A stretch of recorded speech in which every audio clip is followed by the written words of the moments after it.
Hello साथियों, नमस्कार। मैं दीपक कुमार साहू एक बार फिर से न्यू लाइट विद दीपक में आप सबका स्वागत करता हूं। आज मैं आप लोगों के सामने एक ऐसा प्रश्न लेकर आया हूं जिसकी तलाश आप सबको थी। आप सब लोगों ने बहुत ज़्यादा कमेंट किया था कि त्रिभुजाकार खेत को दो से अधिक भागों में कैसे बांटें। तो इस खेत को जिसकी दो भुजाएं बराबर हैं, तीसरी भुजा छोटी है, ये समद्विबाहु त्रिभुज है। इसे आज मैं 5 भागों में बांटूंगा, लेकिन इतना सरल नियम है, इतना सरल कि आपने कभी कल्पना भी नहीं करी होगी कि इतना भी सरल हम सीख सकते हैं। तो बस वीडियो को आखिर तक देखिएगा। यकीन मानिए कि आज आप सिर्फ इसे ही बांटना नहीं सीखेंगे, बल्कि ऐसा कोई भी प्लाट या खेत आपके जीवन में, आपकी नज़र में आएगा, आप चुटकियों में उसे 5 भागों में या 6 भागों में या जितना भी भाग कहें उतने भागों में आप बांट सकते हो। ठीक, सबसे पहले हम ये जो खेत है, इस पूरे खेत का क्षेत्रफल निकालेंगे कि इस पूरे खेत का क्षेत्रफल कितना है। अब क्षेत्रफल निकालने से पहले एक और छोटा सा काम करेंगे कि इसका लंब निकालेंगे। लंब निकाल लेंगे तो इसका क्षेत्रफल भी निकाल लेंगे और इसे हम 5 भागों में कैसे बांटें वो भी हो जाएगा। तो सबसे पहले लंब निकालें। लंब का मतलब होता है कि यहां से बिल्कुल सीधी हम एक लाइन खींच दें। ये काल्पनिक लाइन है जो कि बिल्कुल इस आधार पर लंब आए। लंब का मतलब कि 90 डिग्री का कोण बनाए। आप यहां से बिल्कुल सीधा खींचिए, 90 डिग्री का कोण बने, यानी कि गुनिया का इस्तेमाल करना है। गुनिया का इस्तेमाल कैसे किया जाए ये आप डिस्क्रिप्शन में लिंक है, वहां से देख सकते हैं। ऐसे समझ लीजिए कि अगर ये और ये दोनों भुजा समान है तो इसका बिल्कुल आधा ही आता है। जैसे 30 मीटर है तो यहां से 15 मीटर नाप लीजिए। अगर ये दोनों भुजाएं अलग अलग हैं तब बीच में नहीं आएगा, तब आपको गुनिया का प्रयोग करना पड़ेगा। लेकिन अगर बराबर है तो बीच में आएगा 15 मीटर। यहां से बिल्कुल यहां आपने लाइन खींच दिया और जैसे आपने इसको नापा है, इसको नापा है, इसको नापा है, वैसे ही इसको भी नाप लीजिए, है ना। या फिर अगर 90 डिग्री का कोण बन गया है तो पाइथागोरस प्रमेय से भी आ जाएगा लंब। फिर हाथ सबसे आसान तरीका है कि आप इसे नाप लीजिए। जब इसे नापेंगे तो ये जो लंब आएगा वो लंब कितना लंबा होगा, ये होगा 36 मीटर। अब आप पूछेंगे कि 36 मीटर कैसे हो गया। मैंने इसे नाप लिया यहां से यहां तक, जैसे इस भुजा को नापा था मीटर से, इसे नापा था, इसे नापा था, तो वैसे ही इसे भी नाप लीजिए। तो कितना आ गया 36। अब ये जो 36 आया इससे बड़ा फायदा होने वाला है। फायदा क्या होगा कि अब इस पूरे त्रिभुज का क्षेत्रफल आ जाएगा। पूरा क्षेत्रफल, बड़े आराम से क्षेत्रफल निकल जाएगा। वैसे तो 3 भुजाएं हैं तो तीनों को जोड़कर आधा करिए और फिर जितना आए उसमें से इसको घटाओ, इसको घटाओ, इसको घटाओ, गुणा कर दो और फिर जो आए उसका वर्गमूल निकाल लो, क्षेत्रफल आ गया। ये हम सिखाए हैं। फिर हाल सबसे आसान तरीका क्या होता है कि अगर आधार पता है, लंब पता है, तो आधार में लंब का गुणा कर दो। आधार गुणित लंब बटे 2। तो आधार कितना आया है 30 है, लंब कितना है 36 है, बटे 2। 2 से 36 कट गया, यहां आया 18, 18 तिरिक का 54, 540 वर्ग मीटर। यानी ये जो त्रिभुजाकार खेत है इसका पूरा क्षेत्रफल है 540 वर्ग मीटर। अब इस त्रिभुज को हमें 5 भागों में बांटना है, यानी कि इस क्षेत्रफल को 5 भागों में बांटना है अगर, तो हमें इसको 5 भाग करेंगे। 540 के जब 5 भाग करेंगे तो देखिए 540 का 5 भाग कर दीजिए तो प्रत्येक भाग कितना आएगा 5 एकम 5, 5 0 में 0, 5 8 40 वर्ग मीटर स्क्वायर। यानी कि एक भाग का क्षेत्रफल होगा 108 वर्ग मीटर स्क्वायर। ऐसे ही दूसरे भाग का भी इतना ही क्षेत्रफल होगा, तीसरे का भी, चौथे का भी और पांचवें का भी। तो अभी तक हमने क्या समझा? अभी तक हमने ये समझा कि ये जो त्रिभुज था हमने इसका लंब निकाला और नापा। उसके बाद इसी लंब से हमने आराम से क्षेत्रफल निकाल लिया, क्योंकि आधार गुणित लंब बटे 2 बराबर त्रिभुज का क्षेत्रफल होता है। और उस क्षेत्रफल को हमने 5 भागों में बांट दिया। क्यों 5 भागों में बांटा? क्योंकि हमें इसे 5 भागों में बांटना है। तो कितना आ गया 108 वर्ग मीटर।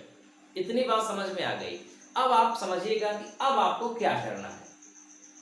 अब आपको इस त्रिभुज को ऐसे ऐसे बांटना है, एक भाग, दूसरा, तीसरा, चौथा और पांचवा।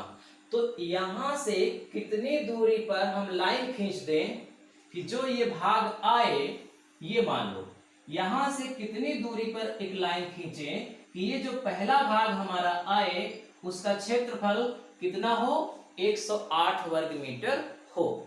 और फिर उसके बाद यहां से कितनी दूरी पर लाइन खींचें कि वो भी जो भाग हो वो 108 वर्ग मीटर हो। तो ऐसे ऐसे हमें इसे 5 भागों में बांटना है। तो पहला भाग ये है, हमें पता करना है कि यहाँ से कितनी दूरी पर ये लाइन खींचना है। ये लाइन बिल्कुल इसके समानांतर होगी।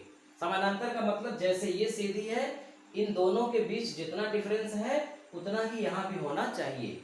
इसकी लंबाई कितनी है इससे कोई लेना देना नहीं है, ये कितना मीटर लंबा है आप नाप सकते हो, लेकिन उसका कोई रोल नहीं है। बस आपको ये ध्यान रखना है कि यहाँ से यहाँ तक कितना है। तो ये यहाँ से यहाँ तक कितना होगा, यानी कि पहले का लंब, जो पहला भाग है, पहले का हमें क्या निकालना है, लंब। ध्यान से समझिएगा, बहुत सरल तरीका। सरल तरीका ये है कि पूरा लंब, फार्मूला क्या होता है पहले भाग का लंब निकालने का, पूरा लंब स्क्वायर यानी कि पूरा लंब के घाते 2 गुणित पहले भाग का क्षेत्रफल, पहला भाग का क्षेत्रफल, ये फार्मूला आप याद कर लीजिए, बटे पूरा भाग का क्षेत्रफल, पूरा भाग का क्षेत्रफल।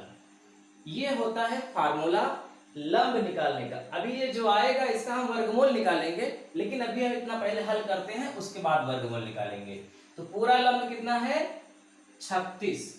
तो क्या लिखेंगे, 36 गुणित 36, क्योंकि 36 के घात 2 लगेगा ना, पूरा लंब के घात 2, यानी कि 36 गुणित 36।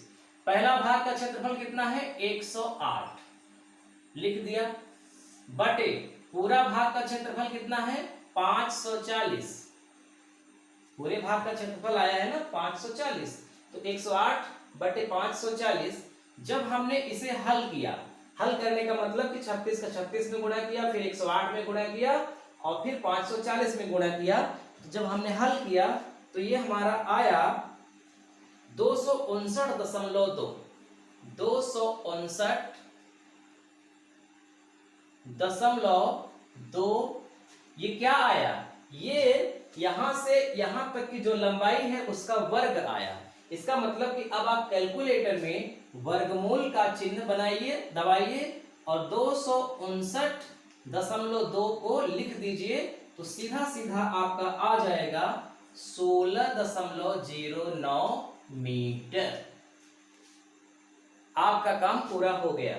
यहां से यहां तक की दूरी कितनी है, 16 मीटर और 9 सेंटीमीटर। तो 16 मीटर और 9 सेंटीमीटर नाप लीजिए, जहां आए वहीं से ये लाइन खींच दीजिए। तो इसकी लंबाई कितनी हो गई, 16.09 मीटर। क्लियर, पहले भाग का हमें पता हो गया। अब आते हैं दूसरे भाग में। तो दूसरे भाग में मान लीजिए कि हमें यहां तक खींचना है, अभी कितना खींचना है पता नहीं है, तो यहां से यहां तक की दूरी कितनी होगी, तो हम निकालेंगे यहां से यहां तक की पूरी दूरी। ये दूसरा भाग है। तो सबसे आसान तरीका क्या है कि दूसरा आपको निकालना है, दूसरे का लंब, तो आपको कोई भी कैलकुलेशन करना ही नहीं है, कुछ भी नहीं करना है। अब आप बहुत आराम से कर लेंगे। यहां जो 259.2 आया था, 259.2 आया था, तो 259.2 में 2 का गुणा कर दो। क्या कर दो, 2 का गुणा, क्योंकि एक भाग इसका 259.2, दूसरा भाग इसका, और दोनों बराबर है इसलिए दुगुना किया, 2 गुना, और फिर इसका वर्गमूल निकाल लीजिए, यानी इसका गुणा करके वर्गमूल निकाल लीजिए। तो पहले गुणा कर देते हैं, 2 दूना 4, 2 नवा 18, 2 पंचे 10, 1 11, 2 दूनी 4 1 5, 518.4, और 518.4 का जब वर्गमूल निकालेंगे तो सीधा सीधा आएगा 22.76, 22.76 मीटर। इसका मतलब यहां से यहां तक की दूरी 22.76 मीटर है और यहां से यहां तक की दूरी 16.09 है। तो 22.76 में 16.09 को घटा दो तो कितना आएगा? घटाने पर जब घटा देंगे 22.76 में 16.09 को घटाएंगे तो आएगा 6.67 मीटर। यानी कि जो दूसरा भाग है उसकी लंबाई यहां से यहां तक कितनी होगी? 6 मीटर और 67 सेंटीमीटर। 22.76 में 16.09 को घटाया। समझ में आ रही बात ना? हम लिख नहीं रहे हैं इसलिए बता रहे हैं, आपको समझ में आ रहा होगा। इसमें इसको घटाना है। क्यों घटाना है? क्योंकि यहां से यहां तक की दूरी 22.76 है और 16.09 को घटाते। अब तीसरे भाग की बात करते हैं। ये मान लीजिए तीसरा भाग है, ये तीसरा भाग है ये पूरा। तो अब तीसरा भाग का करने के लिए, तीसरे का करने के लिए आपको फिर से ये जो 259.2 लिखा है इसमें 3 का गुणा कर दो, क्योंकि 1 भाग, 2 भाग और 3 भाग, तिगुना। तो 3 दूना 6, 3 नवा 27, 3 पचे 15, 2 17, 3 दूना 6 1 7, 777.6 और इसका निकाल लो वर्गमूल तो आएगा 27.88 मीटर। इसका मतलब कि यहां से यहां तक की दूरी 27.88 मीटर है।